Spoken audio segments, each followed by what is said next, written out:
ओम नमृपते नमः। यह उत्सव देखिए भरि लोचन, सोई कछु करहु मदन मद मोचन। काम जारु रति कहूँ बर दिन्हा, कृपा सिंधु यह अति भर किन्हा। हे कामदेव के मद को चूर करने वाले, आप ऐसा कुछ कीजिए जिससे सब लोग इस उत्सव को नेत्र भरकर देखें। हे कृपा के सागर, कामदेव को भस्म करके आपने रति को जो वरदान दिया सो बहुत ही अच्छा किया। सासत करि पुनि करहि पसाओ, नाथ प्रभुन कर सहज स्वभाव। पार्वती तब किन्न अपारा, करहु तासु अब अंगीकारा। हे नाथ, श्रेष्ठ स्वामियों का यह सहज स्वभाव ही है कि वे पहले दंड देकर फिर कृपा किया करते हैं। पार्वती ने अपार तप किया है, अब उन्हें अंगीकार कीजिए। सुनि विधि विनय समुझ प्रभु बानी, ऐसे ही हो कहाँ सुखमानी। तब देवन दुदुम्भि बजाए, बरस सुमन जय जय सुर साई। ब्रह्मा जी की प्रार्थना सुनकर और प्रभु श्री रामचंद्र जी के वचनों को याद करके शिव जी ने प्रसन्नतापूर्वक कहा, ऐसा ही हो। तब देवताओं ने नगाड़े बजाए और फूलों की वर्षा करके जय हो देवताओं के स्वामी की जय हो ऐसा कहने लगे। अवसर जानु सप्त ऋषि आए, तुरत विधि गिरि भवन पठाए। प्रथम गए जह रही भवानी, बोले मधुर वचन छलसानी। उचित अवसर जानकर सप्त ऋषि आए और ब्रह्मा जी ने तुरंत ही उन्हें हिमाचल के घर भेज दिया। वे पहले वहां गए जहां पार्वती जी थीं और उनसे छल से भरे मीठे वचन, विनोद युक्त आनंद पहुंचाने वाले वचन बोले।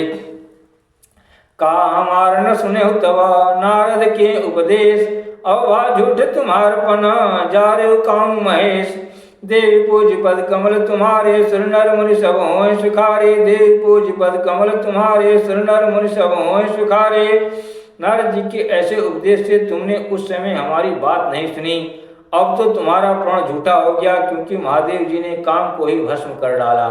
सुनी बोली मुस्काई भवानी, उचित कहो मुनिवर विज्ञानी। तुमरे जान काम अवजारा, अब लगी शंभु रहे सविकारा। यह सुनकर पार्वती जी मुस्कुराकर बोली, हे विज्ञानी मुनिवरों, आपने उचित यही कहा। आपकी समझ में शिव जी ने कामदेव को अब जलाया है, अब तक तो वे विकार युक्त ही रहे। हमरे जान सदा शिव जोगी, अज अनवद्य अकाम अभोगी। जो मैं शिव से अस जानी, प्रीति समेत कर्म बनवानी। किंतु हमारी समझ से तो शिव जी सदा से ही योगी, अजन्मा, अनिंद, काम रहित और भोगहीन हैं। और यदि मैंने शिव जी को ऐसा समझकर ही मन, वचन और कर्म से प्रेम सहित उनकी सेवा की है, तो हमार पन सुनहु मुनीसा, करी हई सत्य कृपा निधि ईसा। तुम जो कार जा रे मारा, सोई अति बड़ अविवेक तुम्हारा। तो हे मुनीश्वरों सुनिए, वे कृपा निधान भगवान मेरी प्रतिज्ञा को सत्य करेंगे। आपने जो यह कहा कि शिव जी ने कामदेव को भस्म कर दिया, यही आपका बड़ा भारी विवेक है। तात अनल कर सहज स्वभाव, हिमत ही निकट जाय नहीं काओ। गए समीप सो अवश्य नसाई, असिमन मत महेश कीनाई। हे तात, अग्नि का तो यह सहज ही स्वभाव है कि पाला उसके समीप कभी जा ही नहीं सकता, और जाने पर वह अवश्य नष्ट हो जाएगा। महादेव जी और कामदेव के संबंध में भी यही न्याय समझना चाहिए। हियर से मुनि वचन सुनी, देखी प्रीति विश्वास। चले भवानी नाय सिर, गए हिमाचल पास। देवी पूज पद कमल तुम्हारे, सुर नर मुनि सब होय सुखारे। देवी पूज पद कमल तुम्हारे, सुर नर मुनि सब होय सुखारे। पार्वती के वचन सुनकर और उनका प्रेम तथा विश्वास देखकर मुनि हृदय में बड़े प्रसन्न हुए। वे भवानी को सिर नवाकर चल दिए और हिमाचल के पास पहुँचे। सब प्रसंग गिरिपति सुनावा, मदन दहन सुनि अति दुख पावा। बहुरी कहो रति कर बरदाना, सुनि हिमवंत बहुत सुख माना। उन्होंने पर्वतराज हिमाचल को सब हाल सुनाया। कामदेव का भस्म होना सुनकर हिमाचल बहुत दुखी हुए। फिर मुनियों ने रति के वरदान की बात कही, उसे सुनकर हिमवान ने बहुत सुख माना। हृदय विचारी शंभु प्रभुताई, सादर मुनिवर लिए बोलाए। सुदिन सुनखत सुघरी सोचाई, बेगी वेद विधि लगन धराई। शिव जी के प्रभाव को मन में विचार कर हिमाचल ने श्रेष्ठ मुनियों को आदर पूर्वक बुला लिया और उनसे शुभ दिन, शुभ नक्षत्र और शुभ घड़ी सुधवाकर वेद की विधि के अनुसार शीघ्र ही लग्न निश्चय कराकर लिखवा लिया। पत्री सप्त ऋषि सोई दिन्नी, गई पद विनय हिमाचल किन्नी। जाय विधि तिन दिन सुपाति, बाचत प्रीत न हृदय समाति। फिर हिमाचल ने वह लग्न पत्रिका सब ऋषियों को दे दी और चरण पकड़कर उनकी विनती की। उन्होंने जाकर वह लग्न पत्रिका ब्रह्मा जी को दी।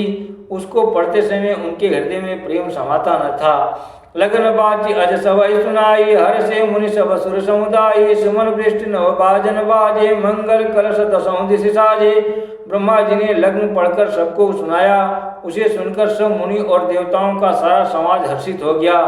आकाश से फूलों की वर्षा होने लगी, बाजे बजने लगे और दसों दिशाओं में मंगल कलश सजा दिए गए। लगे सवारन सकल सुर, वाहन विविध विमान, होय सगुल मंगल सुभदा, करहि अप्सरा गान। देवी पूज पद कमल तुम्हारे, सुर नर मुनि सब होय सुखारे। देवी पूज पद कमल तुम्हारे, सुर नर मुनि सब होय सुखारे। सब देवता अपने भांति भांति के वाहन और विमान सजाने लगे। कल्याणप्रद मंगल शकुन होने लगे और अप्सराएं नाचने लगी। शिवहि शंभु गण करहि सिंगार, शिवहि शंभु गण करहि सिंगारा, जटा मुकुट गई अहि मोर संवारा। कुंडल कंकन पहिरे ब्याला, तन विभूति पटके हरि छाला। शिव जी के गण शिव जी का श्रृंगार करने लगे। जटाओं का मुकुट बनाकर उस पर सांपों का मोर सजाया गया। शिव जी ने सांपों के एक कुंडल और कंकण पहने, शरीर पर विभूति रमाई और वस्त्र की जगह बागंबर लपेट लिया। शशि ललाट सुंदर श्री गंगा, नयन दीन उपवीत भुजंगा। गरल कंठ और नर सिरमाला, अशिव वेश शिव कृपा, अशिव वेश शिव धाम कृपाला।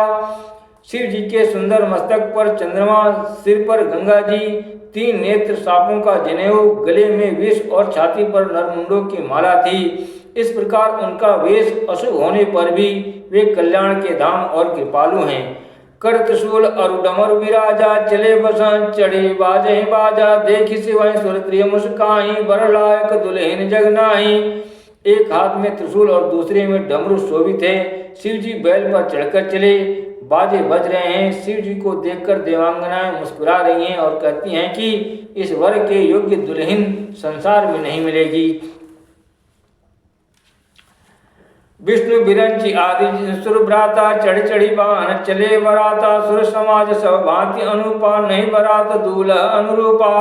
विष्णु और ब्रह्मा आदि देवताओं के समूह अपने अपने वाहनों सवारियों पर चढ़कर बारात में चले। देवताओं का समाज सब प्रकार से अनुपम परम सुंदर था, पर दूल्हे के योग्य बारात न थी। विष्णु का अस बिहस तब, बोली सकल दिशराज। बिलग बिलग होय चलो सब, निज निज सहित समाज। देवी पूज पद कमल तुम्हारे, सुर नर मुनि सब होय सुखारे। देवी पूज पद कमल तुम्हारे, सुर नर मुनि सब होय सुखारे।